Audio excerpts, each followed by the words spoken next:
एक बेचारे लाचार शूद्र को जान से मार दिया। क्या प्रभु रामचंद्र गिल्टी हैं?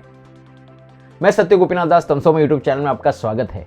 प्रभु श्री राम के समय में शंभुक नाम का एक व्यक्ति तपस्या कर रहा था।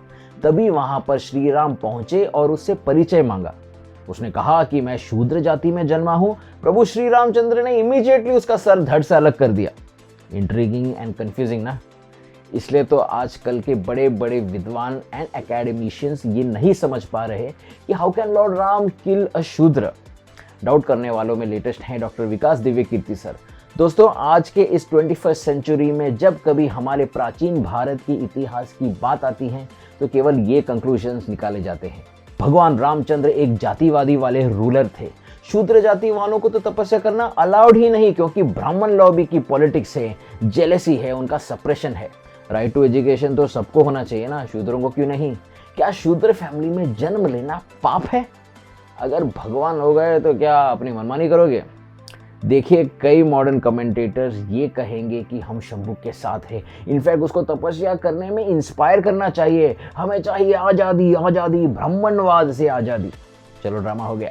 अब हम आपको बताते हैं सच, जो कि वाल्मीकि रामायण से प्राप्त होता है। इजी अंडरस्टैंडिंग के लिए पहले मैं आपको एक इंसिडेंट की रिपोर्टिंग बताता हूँ। श्रीनगर पुलिस एक red shirt and black shoes पहने हुए युवक को गोली मारती है। ऑब्वियसली पुलिस का टारगेट वो red shirt and black shoes पहना युवक को मारना नहीं, कपड़े एंड शूज केवल आइडेंटिफायर से क्रिमिनल को पनिश करना ये उद्देश्य है। ठीक उसी तरह से प्रभु रामचंद्र एक शूद्र को नहीं बल्कि क्रिमिनल को सजा दे रहे हैं। आइए सुनिए शंभुक की back story. There used to be a demon named Jangasur. Parvati ji को प्रसन्न करने हेतु वो तपस्या कर रहा था। तपस्या तो एक्चुअली दिखावा था, उसे चाहिए थी पार्वती जी पर बिना शिव जी के। बुरी नजर, बुरा intention. This demon takes birth as Shambhuk and उसके तपस्या करने से एक मासूम बालक की मृत्यु हो जाती है। लिसन फोक्स, उस टाइम की बात कुछ और ही थी। किसी भी जगह कोई अननेचुरल डेथ होता है तो वहां का राजा was to be blamed. It became his responsibility. So Ram ji was inform कि यहाँ पे कोई क्रिमिनल तपस्या कर रहा है। राम जी ने शंभुक को जैसे ही मारा, इमीडिएटली वो मृत बालक पुनः जीवित हो गया। Punishment served, end of story. Nowadays ऐसा कोई भी राजा नहीं है जिसको कोई अननेचुरल डेथ के लिए अकाउंटेबल माना जाए।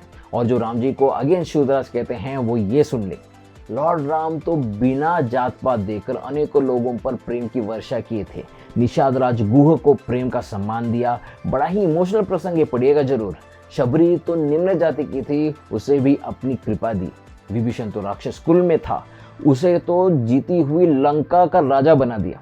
किसी ने राम जी से पूछा कि आप युद्ध के पहले ही विभीषण को लंका नरेश घोषित कर दिए, अगर रावण आपके पास आ जाए तो उसे क्या दोगे? प्रभु रामचंद्र ने फट से उत्तर दिया, उसको अयोध्या दे दूंगा।